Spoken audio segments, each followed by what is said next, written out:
महाराष्ट्राच्या अस्मितेचा विषय असेल, सातत्याने अवहेलना होते आणि आज अचानक कर्नाटकचे मुख्यमंत्री त्यांच्या अंगात भूत संचारलेले आहे। जणू काही महाराष्ट्रामध्ये माणसं राहतच नाहीत, महाराष्ट्राला अस्मिता, स्वाभिमान, हिम्मत, धमक, शक्ती काहीच नाहीये। कोणी यावं, टपलीत मारावं आणि आम्ही छत्रपती शिवाजी महाराज की जय बोलून नुसतंच गप्प बसायचं, हे आतापर्यंत खूप झालं। महाराष्ट्र हा छत्रपती शिवाजी महाराजांना मानतोच, हे काही वेगळं सांगण्याची गरज नाही। आणि त्यांचा अपमान झाल्यानंतर मुळमुळीत प्रतिक्रिया दिल्या जात आहेत। त्या कोणाकडनं दिल्या जात आहेत? ते ज्यांनी त्यांचा अपमान केला आहे त्यांच्याच पक्षातल्या काही लोकांकडनं दिल्या जात आहेत। गेले काही दिवस आपण बघतो आहोत की एकूणच देशामध्ये एक दोन महत्त्वाच्या विषयावरती चर्चा व्हायला पाहिजे आणि ते तशी व्हायला लागलेली आहे। त्यातलाच आजचा मी तिसरा विषय मांडतोय। एक म्हणजे मी काल परवाकडे शिवाजी मंदिरच्या माझ्या छोट्याशा भाषणामध्ये बोललो होतो की आपल्या देशाचे कायदे मंत्री यांनी देशाच्या न्यायालयातील न्यायमूर्तींच्या नेमणुकींवरतीच प्रश्नचिन्ह उभं केलेलं आहे।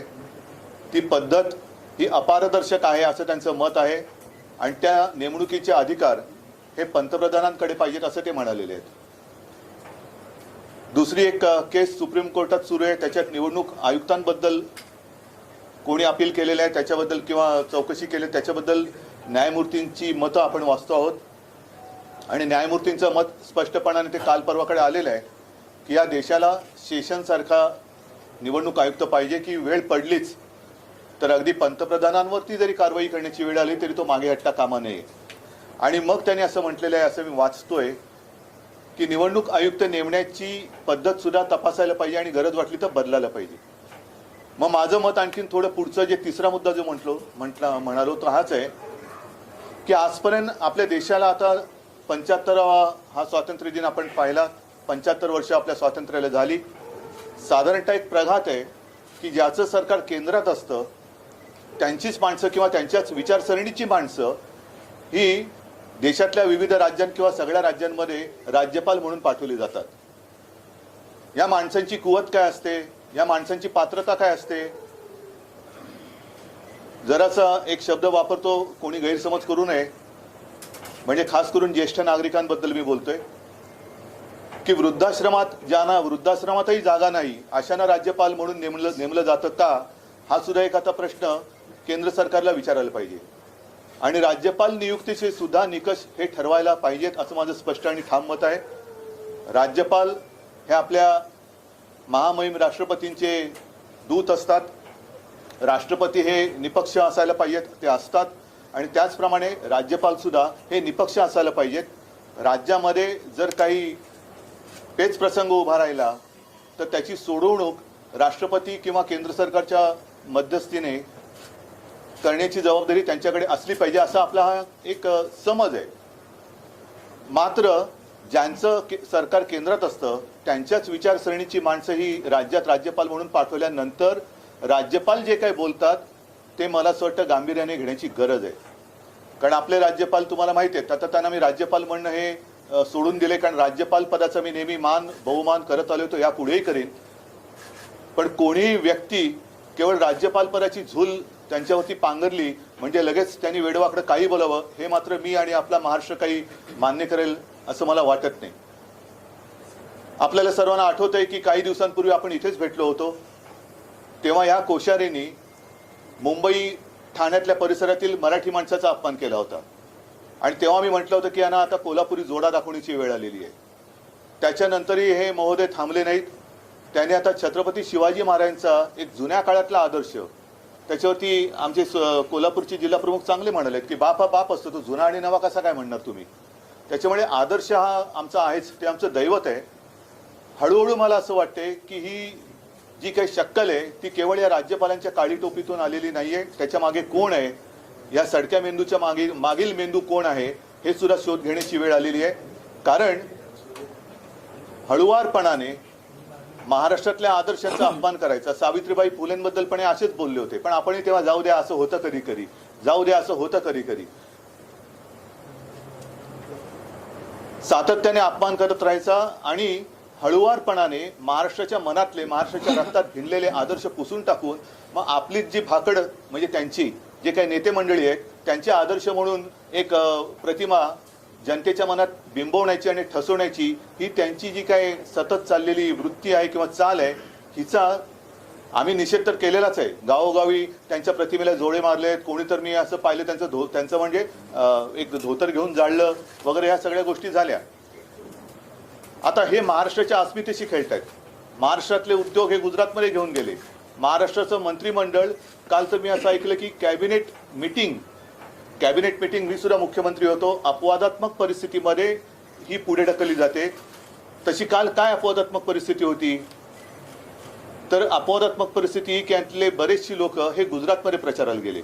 म्हणजे यांना महाराष्ट्र उघड्यावर पडलाय त्याची खंत नाही, महाराष्ट्राच्या अस्मितेचा, महाराष्ट्राच्या दैवताचा अपमान होतोय त्याची खंत नाहीये, त्याची चिंता नाही. मग काहीतरी गोलमाल उत्तर द्यायचं आणि वेळ मारून न्यायची. त्यात आणखीन भर म्हणजे ज्या विचारसरणीची मी व्यक्ती म्हणालो त्याच विचारसरणीचे म्हणजे भाजपाचे प्रवक्ते, ते कोण त्रिवेदी का काय, सुधांशू, म्हणजे एकदम असं खोकल्यासारखं वाटतं सुधांशू, तर ते त्यांना एक उबळ आली आणि ते पण काहीतरी बोललेले आहेत. म्हणजे हा, मी आता पक्षाबद्दल बोलावं का त्यांच्या विचारसरणीबद्दल बोलावं हा शोध तुम्ही आणि आम्ही सगळ्यांनीच घ्यायला पाहिजे की महाराष्ट्राचा सातत्याने अपमान होतोय. त्याच्यामध्ये आता महाराष्ट्रातल्या गावांवरती कर्नाटकचे मुख्यमंत्री दावा सांगतायत. हा एक महत्त्वाचा मुद्दा आहे, कारण आज महाराष्ट्रामध्ये ईडी सरकार किंवा खोके सरकार किंवा मिंधे सरकार आहे. या सरकारला मुख्यमंत्री आहेत का काही कळत नाही, कारण मुख्यमंत्री कधी बोलतच नाहीत. त्यांना विचारलं तर ते सांगतील मी काळजी करू नका, पंतप्रधानांना मी सांगितलेलं आहे. पंतप्रधान म्हणाले त्यांनी 40 गावं घेतली तर घ्या, आपण पाकव्याप्त काश्मीर जिंकल्यानंतर 100 गावं आम्ही महाराष्ट्राला देऊ, असेही ते कदाचित सांगू शकतील. पण त्यांच्याकडनं काही अपेक्षा नाहीच आहे. उपमुख्यमंत्री नेहमीप्रमाणे सारवासारव करतायत. पण सांगण्याचा मुद्दा काय की पक्षाचे किंवा राज्याचे मुख्यमंत्री, विशेषतः भारतीय जनता पक्षाच्या अखत्यारीतले, हे त्यांच्या वरिष्ठांच्या मर्जीशिवाय काही बोलू चालू शकतात का? आणि ते जर नसेल तर मग बोंबईच ना, बोंबई जे काय बोललेत हे त्यांच्या वरिष्ठांच्या परवानगीशिवाय बोललेत का? म्हणजेच भारतीय जनता पक्षाचा महाराष्ट्राच्या अस्मितेवरती घाला घालण्याचा हा प्रयत्न, महाराष्ट्राचे तुकडे पाडण्याचा प्रयत्न, महाराष्ट्राचे उद्योगधंदे इतरत्र पळून महाराष्ट्र बेकार कंगाल करण्याचा प्रयत्न हा त्यांचा पक्षाचा राष्ट्रीय कार्यक्रम आहे का? याचं उत्तर त्यांनी दिलं पाहिजे. आणि मला असं वाटतं बरेच जण, आज पवारसाहेब पण बोललेत, स्वतः उदयनराजे बोललेत, संभाजीराजे पण बोलतायत, आणखीन सगळेच बोलतायत. आता वेळ आलेली आहे की जर ह्या राज्यपालांना हटवलं गेलं नाही तर या महाराष्ट्रद्रोह्यांचा विरोध तमाम महाराष्ट्रप्रेमींनी एकत्र येऊन केला पाहिजे. आणि या 2-4 दिवसामध्ये आपण वाट बघूया. मी तमाम महाराष्ट्रप्रेमींना आवाहन म्हणजे विनंती करतो आहे की हे असंच चालत राहिलं तर आपल्या डोळ्यात देखत आपल्या या शूरवीर म्हटल्या जाणाऱ्या राज्याची ही अब्रू किंवा अब्रूची लक्तरं ही वेशीवरती ही टांगतायत आणि ती आपल्याला नुसतं बघत बसावी लागतील. म्हणून आपण आत्ताच वेळ आहे सगळ्यांनी एकत्र येऊन एक खणखणीत आणि दणदणीत इंगा या महाराष्ट्रद्रोह्यांना हा दाखवलाच पाहिजे. मग त्याला महाराष्ट्र बंद करायचं आहे, मोर्चा काढायचा आहे, काय करायचं आहे ते या सगळे जे महाराष्ट्रप्रेमी आहेत, मग मी पक्ष वगैरे बाजूला ठेवून सगळ्यांना आवाहन करतोय. अगदी भारतीय जनता पक्षातले महाराष्ट्रप्रेमी लोक जरी सोबत आले तरी त्यांना सुद्धा मी आमंत्रण देतोय की तुम्ही या. कारण पक्षीय राजकारणात जर आपली अस्मिता आणि राज्य चिरडलं जाणार असेल तर मग आपण मात्र छत्रपतींचं नाव घ्यायला नालायक आहोत. म्हणून या 2-4 दिवसामध्ये या सगळ्यांना मी बोलवतोय, सगळ्यांनी एकत्र यावं. आणि केंद्राला सुद्धा सांगतोय की हे चाळे आता बस झाले. आपण इकडे जे सॅम्पल पाठवलेले आहे त्या सॅम्पलला परत त्याच्या घरी पाठवा. दुसरीकडे कुठे अधिक चांगला वृद्धाश्रम असेल तर तिकडे पाठवा, पण आमच्याकडे सॅम्पल नको, याला परत घेऊन जा. नाहीतर आम्हाला काही ना काहीतरी म्हणतोय याचा अर्थ जेव्हा काही करू तेव्हा लक्षात येईल, पण आंदोलन केल्याशिवाय आम्हाला स्वस्थ बसता येणार नाही. म्हणून परत एकदा या गोष्टीचा नुसता निषेध असो किंवा हे स्लिप ऑफ टंग असं नाही आहे. ही स्लिप ऑफ टंग एकदाच होऊ शकते, सारखी होऊ शकत नाही. आणि मी जी तुम्हाला आता काही 2-3 गोष्टी सांगितल्या त्याचा जर का विचार केला तर मला असं वाटतं की हीच वेळ आहे, आत्ताच वेळ आहे. कारण आत्ता ही वेळ जर का गेली तर आपला महाराष्ट्र, यांनीच जाहिरात केली होती ना कुठे नेऊन ठेवलाय महाराष्ट्र माझा, तर हे महाराष्ट्र आपला कुठे नेऊन ठेवतील याचा आपल्याला अंदाज सुद्धा लागणार नाही. म्हणून परत एकदा सगळ्यांना, जे महाराष्ट्र प्रेमी आणि या महाराष्ट्र द्रोह्यांचे जे विरोधक आहेत कारण महाराष्ट्रातील विरोधी पक्ष असं मी मानत नाही, महाराष्ट्र विरोध्यांचा विरोधी जो कोणी आहे, महाराष्ट्रप्रेमी जे आहेत त्यांना सगळ्यांना एकत्र येण्याचं मी एक आवाहन करतोय आणि त्याची वाट बघतोय. नाही तर शिवसेनेला जे पाहिजे ते करणारच आहे. जर सगळे पक्ष एकत्र येऊन माझं मत आहे की काहीतरी एक मोठं महाराष्ट्रात राज्यव्यापी असं काहीतरी आपल्याला केलं पाहिजे. म्हणजे दंगा फसाद नव्हे तर एक शांततापूर्ण महाराष्ट्र बंद असेल किंवा आणखीन काही असेल की जेणेकरून केंद्र सरकारला पण कळलं पाहिजे की महाराष्ट्र हा लेच्यापेचांचा प्रदेश नाहीये. एकत्रित करण्यासाठी पुढाकार घेणार आहात त्या संदर्भात? मी आता तुम्हाला त्याचसाठी बोलवलेलं आहे की तुमच्या माध्यमातून जे जे प्रेमी आहेत आणि त्याच्यात मी तुमचा प्रश्न माझ्या लक्षात आला म्हणून मी म्हणले की भाजपमध्ये सुद्धा महाराष्ट्रप्रेमी असं काही नाहीये की भाजपमध्ये महाराष्ट्रप्रेमी नाही आहेत. भाजपमध्ये सुद्धा काही महाराष्ट्रप्रेमी जरूर आहेत. तुम्ही केला की वारंवार ही वक्तव्य करतात, तर या वारंवार वक्तव्यांचा आपण काही कायदेशीररित्या कारवाई केली पाहिजे असं हे बघा, आता कायदेशीर कारवाईबद्दल मी बोललो ना की जिथे न्यायमूर्तींच्या नेमणुकीबद्दल देशाचे कायदा मंत्री शंका उपस्थित करतायत, हा एक मोठा गंभीर विषय आहे, फारच गंभीर आहे आणि त्याची दखल न्यायालयाने घ्यायलाच पाहिजे. ती मला वाटते ते घेत आहेत. कारण केंद्राचे आपले केंद्रीय कायदा मंत्री जर असं म्हणत असतील तर मग आपण न्याय मागायचा कोणाकडे? कारण ती जी एक तो न्यायवृंद त्याला एक शब्द आहे किंवा कोलोजियम, हीच पद्धत त्यांना रद्द करून जर न्यायमूर्तींच्या नेमणुका सुद्धा त्यांना करण्याचे अधिकार, जसं निवडणूक आयुक्तांबद्दल जे काय आता न्यायालयाने प्रश्न उपस्थित केले तसंच मुख्य न्यायाधीश असो इतर न्यायाधीश असो यांची सुद्धा नेमणुकीचे अधिकार केवळ पंतप्रधानांकडे द्यायचे असतील तर मग त्याच्यापेक्षा न्यायालय बंद केलेली बरी. आणि म्हणूनच मला वाटतं की न्यायालय सुद्धा जागरूक आहे. न्यायदेवता आपण आंधळी म्हणतो पण ती काही बहिरी नसते. हे सगळे शब्द ती ऐकते आणि याच्याबद्दल सुद्धा न्यायदेवता काय इलाज करायचं ती करेल. राहुल साहेबांची सिक्युरिटी काढून घेतली, त्यांच्या घराची रेकी केली जाते, पण आता हा नवीन पायंडा पडलाय का महाराष्ट्रात की सत्ता असली की विरोधकांच्या सिक्युरिटी काढून घेणं? मला असं वाटतं जेव्हा आमची सत्ता होती आणि ती जेव्हा परत येईल त्यावेळेला आम्ही पूर्णपणे ही व्यवस्था जी आहे, सुरक्षा व्यवस्था, ही पोलिसांच्या गुप्तचर यंत्रणेवरती सोपवली होती की ज्यांना सुरक्षेची आवश्यकता आहे त्यांना सुरक्षा जेवढी आवश्यक आहे तेवढी दिली गेलीच पाहिजे. अनावश्यक सुरक्षा हा भाग वेगळा आहे, पण संजय राऊतबद्दल मला नाही वाटत कोणी असं म्हणेल की याला अनावश्यक सुरक्षा होती. पण जिथे संजय राऊतांच्या वाईटावरतीच टपलेली लोक आहेत तिकडे सुरक्षा काढल्यानंतर जर काही घडणार नाही, पण घडलं तर ती जबाबदारी त्यांची राहील.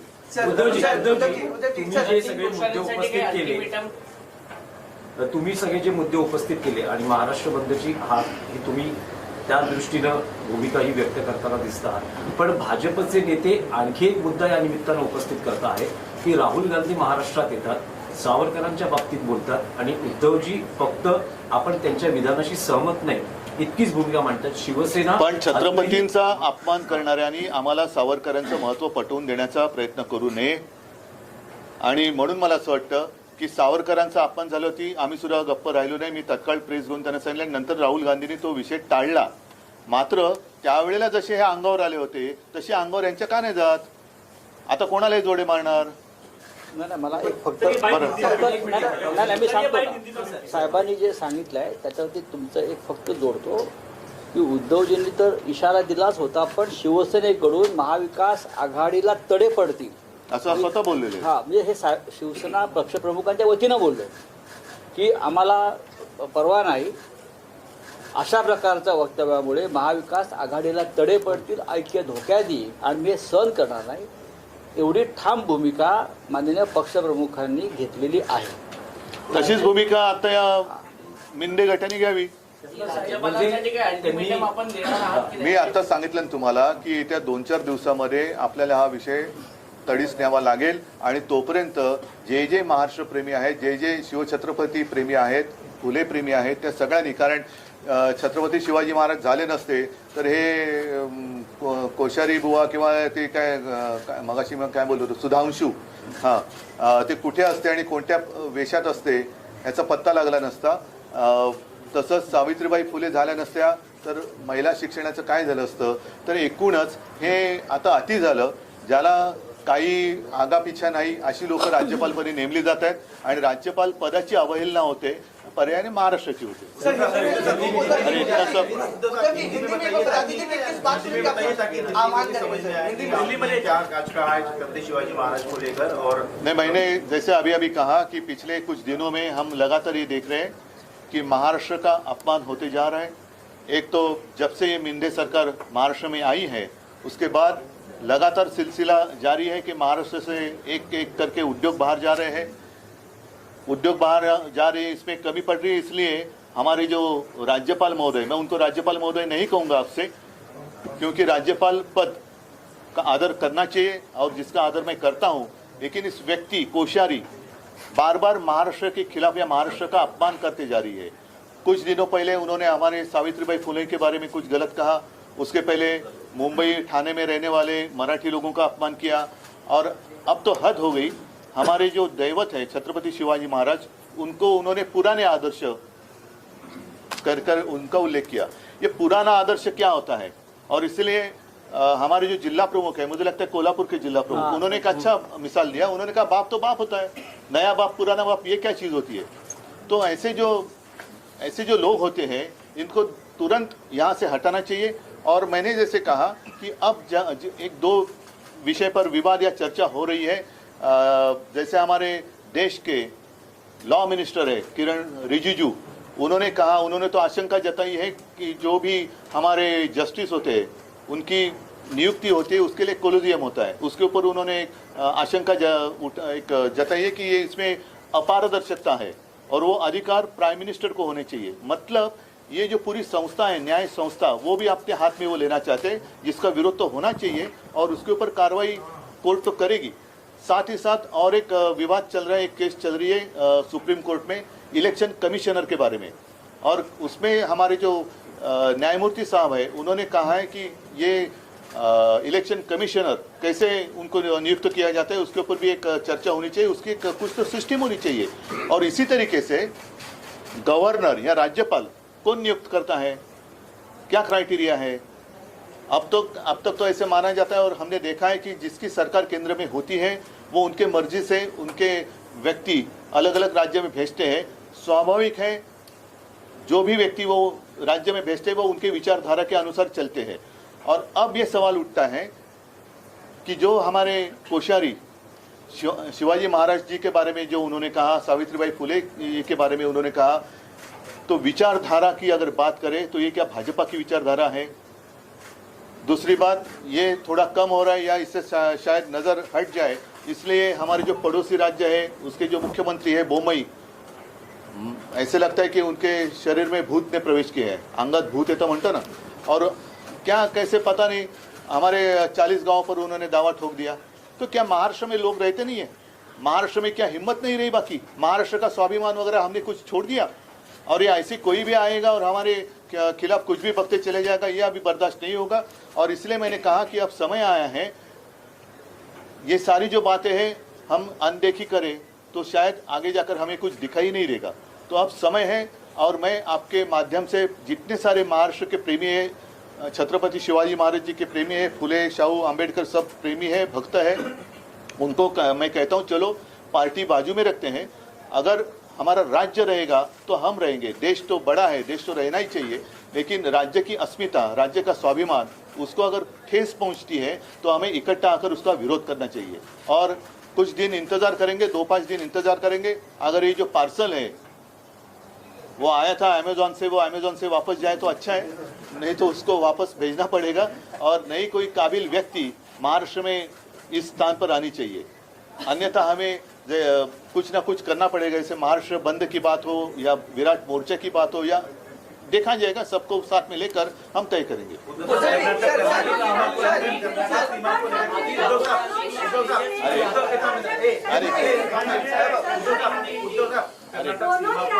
कर्नाटक सीमा को लेकर लगातार एक मिनट आएगा ना. कोल्हापुर से लेकर अक्कलकोट भी मांग रहे हैं, जबकि कुछ गांव मांग रहे हैं. अब केंद्र में और राज्य एक दोहराइए जरा. लेकर वहाँ के मुख्यमंत्री लगातार बयान दे रहे हैं. राज्य और केंद्र में दोनों जगह बीजेपी की सरकार है. नहीं, राज्य भाजपा की सरकार है. अरे एक करके पूछिए ना. हाँ, इस पूरे मामले को लेकर आप कैसे इसको देखते हो? नहीं, मैंने कहा ना कि हमारे यहाँ तो मुख्यमंत्री पहचान कौन जैसे है, मुख्यमंत्री कौन, और लगातार ये उप मुख्यमंत्री कुछ बातें करते जा रहे हैं। मुख्यमंत्री को तो हिम्मत नहीं है इसके खिलाफ कुछ बात करने की।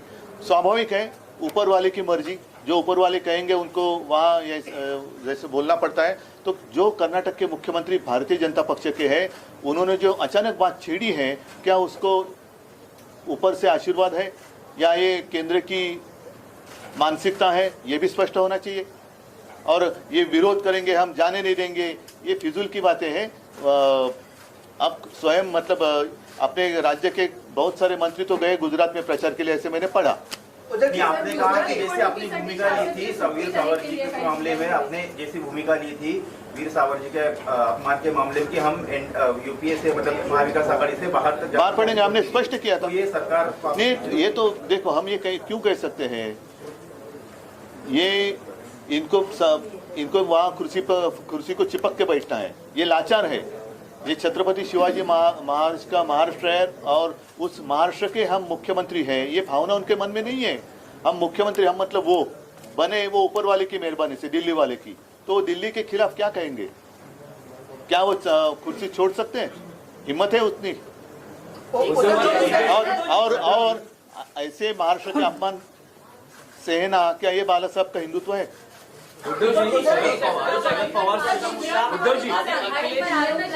सुट्टी जाहीर करण्यात आली आहे त्याविषयी गुजरात निवडणुकीसाठी नाही, मला कळतच नाही की हे महाराष्ट्राचे मुख्यमंत्री आहे, महाराष्ट्र सरकार आहे का गुजरात सरकार आहे। मला गुजरातबद्दल आदर आहे, गुजराती जे इथे खूप राहतात, वर्षानुवर्ष पिढ्यानपिढ्या राहतात, त्यांच्याबद्दल मला आदर आहे। पण असा काय प्रकार आहे? महाराष्ट्राच्या निवडणुकीच्या वेळेला कर्नाटकात सुट्टी असते का? मध्य प्रदेशमध्ये असते का? हा कोणता नवीन प्रकार? उद्या पाकिस्तानच्या निवडणुकीसाठी पूर्ण देशात सुट्टी जाहीर करतील, काय सांगावं? पवार साहेब सीमावादावर महाविकास आघाड़ी पर आरोप लगाया कि महाविकास आघाड़ी ने जब श्रद्धा ने शिकायत की थी पुलिस ने महाविकास आघाड़ी सरकार के दौरान, क्या श्रद्धा वालकर नहीं, ठीक है, ये विषय बड़ा है, अलग है, गंभीर है। इस विषय में आप मत लिए, अलग से इसके ऊपर बात आधी राहुल गांधी, मग तेजस्वी यादव आणि आता अखिलेश यादव यांची भेट आदित्य ठाकरे। अखिलेश यादवचं वगैरे अजून पुढे जाहीर नाही केलेलं आहे। पण मला असं वाटतं की आजची ही प्रेस कॉन्फरन्स मी बोलले तेवढ्या पुरती सीमित ठेवूया, त्याच्यानंतर सुद्धा जे विषय असतील